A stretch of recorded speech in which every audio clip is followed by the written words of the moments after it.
বাড়ির সকলের মন রাখতে আজকে আমি বানিয়ে নিলাম পনির দিয়ে পনির চিজ ফ্রাই। এটা খেতে যেমনই সুস্বাদু, বানানো কিন্তু তেমনই সহজ। এটা ছোট থেকে বড় সকলেই কিন্তু খুবই পছন্দ করবে।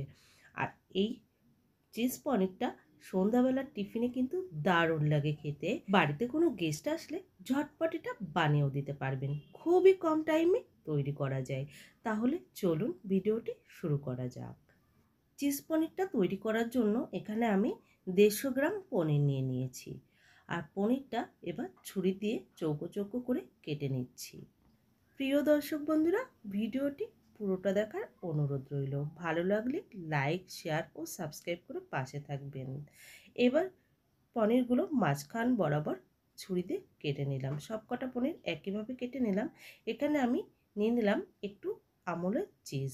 চিজটাও একদম পাতলা পাতলা করে কেটে নেব। এবার যেই পনিরগুলো কেটে রেখেছিলাম সেই পনিরের একটা সাইড নিয়ে মাঝখানে ওই চিজটা দিয়ে আর তার উপর আরেকটা পনির চাপিয়ে দিলাম। এইভাবে সবকটা তৈরি করে নিচ্ছি। আশা করছি বন্ধুরা আমার আজকের রেসিপিটি আপনাদের খুবই ভালো লাগবে। আর এবার আমি দিয়ে দিলাম অল্প পরিমাণে লবণ, দিয়ে দিচ্ছি অল্প পরিমাণে লাল লঙ্কার গুঁড়ো, দিয়ে দিলাম চিলি ফ্লেক্স, এবার দিয়ে দিচ্ছি অরিগানো, আর দিয়ে দেব সামান্য পরিমাণে গরম মশলা গুঁড়ো। এবার সব মশলাগুলো ওই পনিরের সঙ্গে খুব ভালো করে কোট করে নিচ্ছি। এই রেসিপিটা অল্প খরচে কিন্তু দারুণ টেস্টি হয়। খুবই কম উপকরণ লাগে আর বানানো কিন্তু খুবই সহজ, যে কেউ আপনারা বানিয়ে নিতে পারবেন। সবকটা পনিরে ওই মশলাগুলো দিয়ে কোট করে নিলাম। এবার আমি একটা প্লেটে তুলে নিচ্ছি। প্রিয় দর্শক বন্ধুরা, আমার রেসিপিটি যদি আপনারা ফেসবুক থেকে দেখে থাকেন তাহলে পেজটি ফলো করে নেবেন।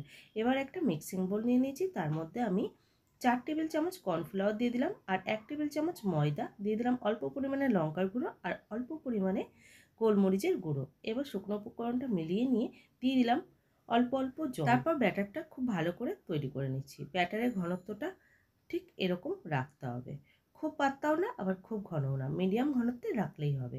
এখানে আমি বিস্কুটের গুঁড়ো নিয়ে নিয়েছি। এবার ওই পনিরটা ওই ব্যাটারের মধ্যে ভালো করে কোট করে নিচ্ছি। আপনারা চাইলে এই কাজটা চামচ দিয়েও করতে পারেন। এবার ওই বিস্কুটের গুঁড়োর মধ্যে আমি কোট করে নিচ্ছি।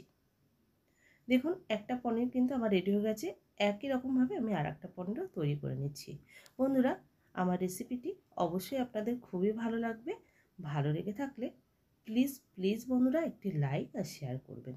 প্লিজ, আপনাদের সাপোর্ট ছাড়া আমি কখনোই কিন্তু সামনের দিকে এগিয়ে যেতে পারবো না। গ্যাসে একটা ফ্রাই প্যান বসিয়ে দিয়েছি, তার মধ্যে অল্প পরিমাণে রিফাইন তেল গরম করে নিয়ে এলাম।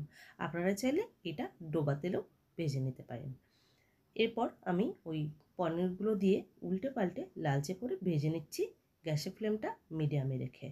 আর খুব হাইতে দিলে কিন্তু এই চিজ পনিরগুলো পুড়ে যেতে পারে, তাহলে কিন্তু খেতে একদমই ভালো লাগবে না। চিজ পনিরগুলো প্রায় আমার হয়ে এসেছে। এবার আমি তেল ঝরিয়ে নামিয়ে নিচ্ছি।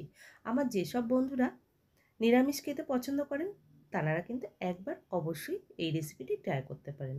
আমি কথা দিচ্ছি, একবার খেলে আপনারা বারবার খেতে চাইবেন। আশা করছি আমার আজকের রেসিপিটি আপনাদের খুবই ভালো লেগেছে। ভালো লেগে থাকলে অবশ্যই বাড়িতে ট্রাই করবেন আর কমেন্ট করে জানাবেন। আজকের মতো এই পর্যন্ত। সবাই ভালো থাকবেন, সুস্থ থাকবেন। ধন্যবাদ।